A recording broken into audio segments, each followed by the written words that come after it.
Hey y'all, Dark Souls 3 turns 10 years old. I'm sure upon hearing that some of y'all felt your back and knees ache, but don't worry, you're in good company.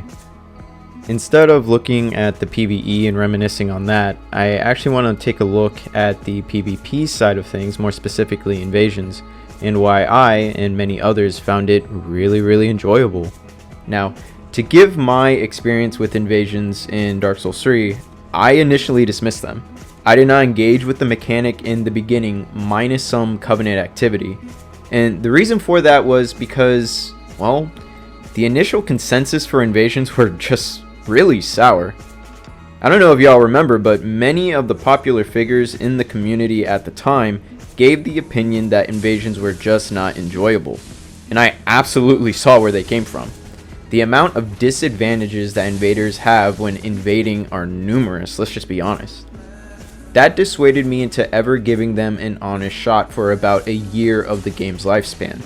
However, there were key pockets of the internet and people that stayed in the invasion scene that slowly started changing the initial bad reception into a more warm perception through invasion commentaries, tips, guides, and montages that I honestly catch myself revisiting one or two every now and again just because I find them entertaining. And back then, when that content came out initially, it made me, an arena kid, into a novice invader. Through every victory and defeat, I caught myself becoming slowly more accustomed to the tactics used in invasions and the PvP gameplay. Which, let's go ahead and go over as to why the PvP gameplay was so good, and why I believe it's still a great system. In PvP, combat is oriented around the hit stun system. For most weapons, if a player landed a light attack, or an R1, the opposing player would be stunned long enough to receive another light attack for a total of 2 hits. It didn't matter your armor or poise, every player had to keep this fundamental rule in mind. From a straight sword to an ultra great sword, didn't matter a noob or pro, R1s were strong. While at first glance the system seems pretty shallow, it had depth for an experienced player to master, but was simple enough for a beginner to pick up immediately. A simple way to view the depth is to put the combat in 3 variations and options: the 2R1 combo, pseudo combo, and true/wombo combo. To show these instances, I'll be using the Irithyll straight sword. You have the tried and true 2-hit combo, simple and strong enough that a beginner will probably gravitate to this if not spam it back to back. But for slightly more experienced players, one of the bread and butter pseudo combos is the R1 into R2 thrust strong attack to catch any opponents who decide to roll after a 2R1 combo. While not guaranteed to land, the reliability in catching a roll that you read is consistent. Now, for a relatively strong true combo that the Irithyll straight sword has, is the 2-handed R2 into another R2, dealing more damage than a typical 2R1 combo, and is guaranteed. Each of these 3 options have their use case in PvP. If you're an invader, it was important to know when to do any of these, as they each had their own pros and cons. Of course, you didn't have to play super optimal to win. You could be flashy and the system enabled you to do so. I just really liked the variety of approaches a player could do while in combat in combination with the weapons. With this hit stun system, you would even find some offhand setups that worked really well with it, like the offhand hand axe or rapier. One tactic that I really liked using if being chased by a group of players is doing an R1, but instead of following up with another, I used the stun to make distance to heal, reposition, and that was available for majority of weapons. And with the weapons in Dark Souls 3, oh man, those weapons. If you kept up with Dark Souls 3, you already know about the numerous weapons in this game that received dedicated spotlight and montage videos showing their traits, merits, and combos. And while there were a lot of similar weapons in a class, there were some real unique weapons that stood out. My favorite weapons being the Partisan and its brother from another mother, Black Knight Glaive. Their moveset had so much sauce, man. Good R1s, good R2s that combo into other attacks, and great weapon arts, which, let me quickly mention, I love how Dark Souls 3 handled their weapon arts for its debut. Unlike Elden Ring, these moves were not customizable and not just a powerful attack. They were really for utility in that they were combo enablers or had hyper armor. For instance, the Partisan had Spin Sweep, a weapon art usually on pole arms like halberds or glaives. With it, you had a crowd control attack with a spear, which is already really cool. But you also received hyper armor while doing it, making it a desirable attack to use without giving it just strong damage. It also being able to be comboed into from an R2 also made the strong attack worth using as well. When all of the moves from a weapon synergize this well together, combo, and make every move desirable, that's when the combat just flows so well, man.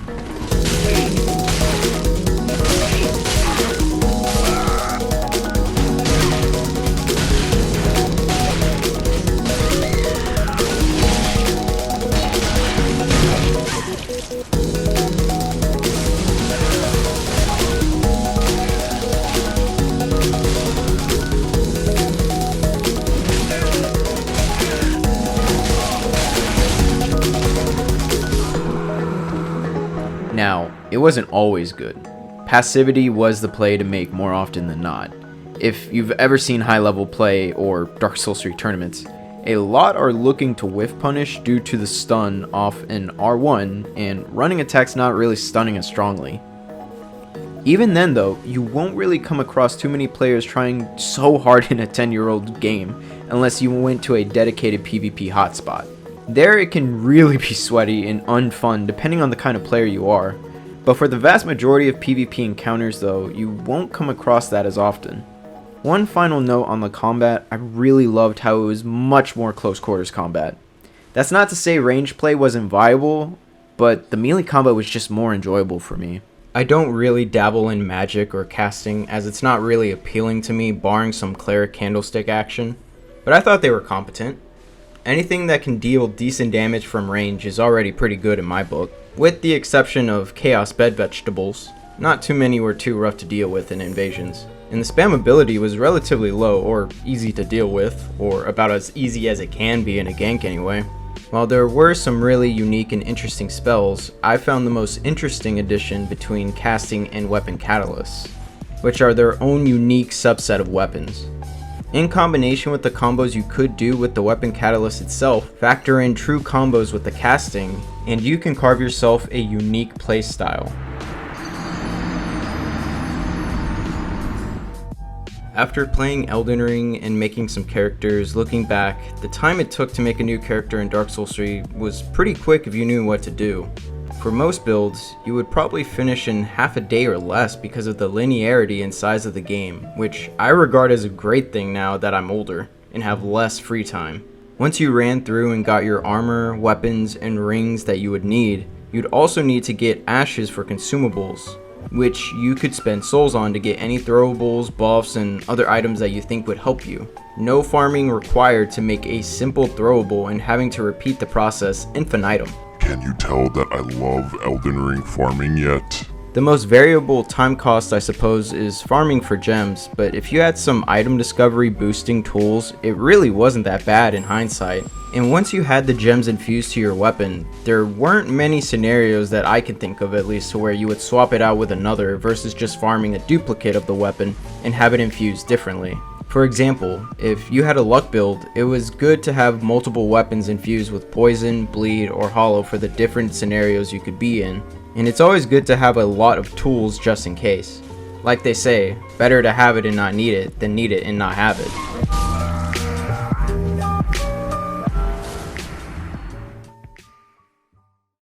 One aspect that I've really grown to appreciate is the level design in the game as an invader. You had Cathedral of the Deep, Irithyll Dungeon, Archdragon Peak, High Wall of Lothric, Grand Archives, and I could go on. These levels offered different aesthetics and vibes, but also had different things to give variety to the invasions. The level hazards like the giants in the cathedral or the dragon on Archdragon Peak, the mob support with Lothric Castle's priests healing or buffing you and other mobs with Secret Oath, or the present danger of the Crystal Sage in Grand Archives, along with the Wax Scholars with their unique Wax debuff. Judging the level in terms of just enemy support and hazards aren't the only thing that makes these locations memorable for invasions though. It was the layout and routes you could do to maneuver a gonk or gank, and enemies around to your advantage, like verticality being a key factor in traversal like in Grand Archives or Gank City. The cat ring got a lot of use, I'll say that, and more than deserved to be a staple hot swap on any build. For the visuals of these levels, FromSoft really cooked. All of them are memorable and offer a different feel when invading. The ethereal nature of Irithyll the Boreal Valley, the Imperial Lothar Castle, the sunny and bright, or depending on what season you visit, inclement and stormy Arcdragon Peak. None of them I would regard as a bad place to invade. I really did enjoy them all, minus the occasional fog wall placement, but as a whole, you cannot get me to dog on any of them. Personally, I love Cathedral, Grand Archives, and the very rare invasion in Consumed King's Garden above most, but that's not to take away from any of them. So of course, with Dark Souls 3 being a 10-year-old game, I've grown older with it. In that time, I can say that the most connected I ever felt to a game's community was Dark Souls 3, and I believe there were a couple of factors. The 6-player limit allowed a lot of shenanigans to happen, and it made multiplayer feel populated. There were some instances to where you would invade against a solo dried finger host, and it could turn from a 1v1 into a 4v2, with random blues or reds revolving in and out. Whether on the host side or invading, it was really fun working together with your teammates to try and win. The Covenants also added to that chaos with the occasional clueless watchdog or Eldritch Faithful. Maybe even a traitorous mound maker, deciding instead to be a turncoat or wildcard. Even for as much flack some reds may give to blues, sometimes they would be just the thing to help some PvE players to be more adventurous versus camping at the bonfire. Despite what you may say about Covenants in this game, their presence did help in diversifying the multiplayer encounters with variable success. Even if you have the opinion that Covenants could have been more, their absence today is absolutely felt. Now, what really made me connect with the game were the players themselves. When I started to join Discord servers and participate in conversation of the game, co-invasions and dry finger runs, this was when my enjoyment of the game went up by 11.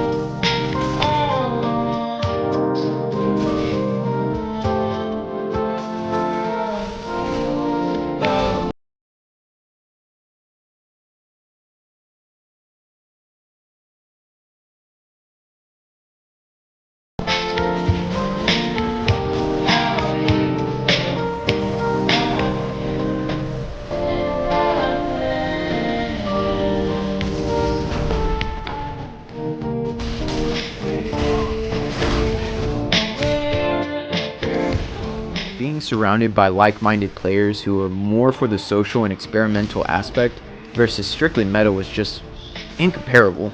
Even when not talking about the game, I would run into these players out in the wild either as a host or even a co-invader. Years later, when activity was winding down, those servers were usually still going and having events. The people I met during those days I still interact with every now and again. Of course, we've all grown and changed during those 10 years, Lord knows I have, but because we share a mutual interest of FromSoft games, it allows us to stay in touch. All that to say, the sense of community was just awesome, and every design choice that FromSoft made really helped it grow and maintain itself.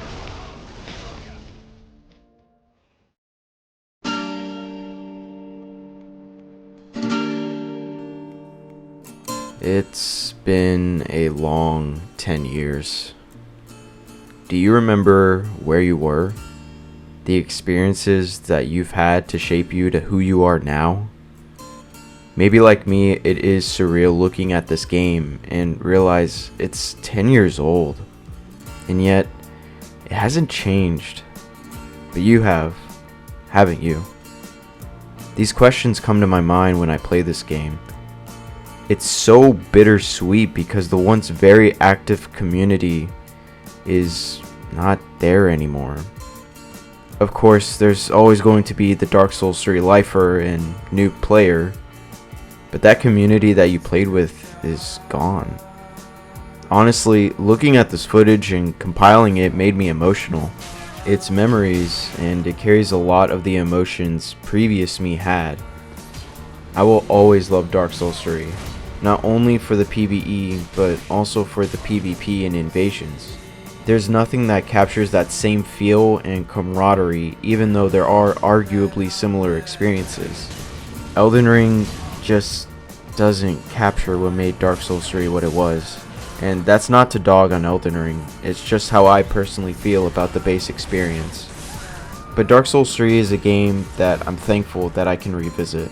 Over time, I've learned to treat it as a happy memory that I get to go back to and live in, even though as time goes on, it gets hazier.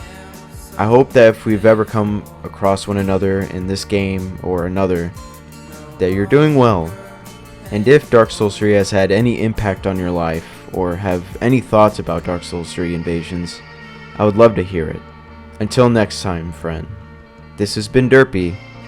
I'll see you guys later.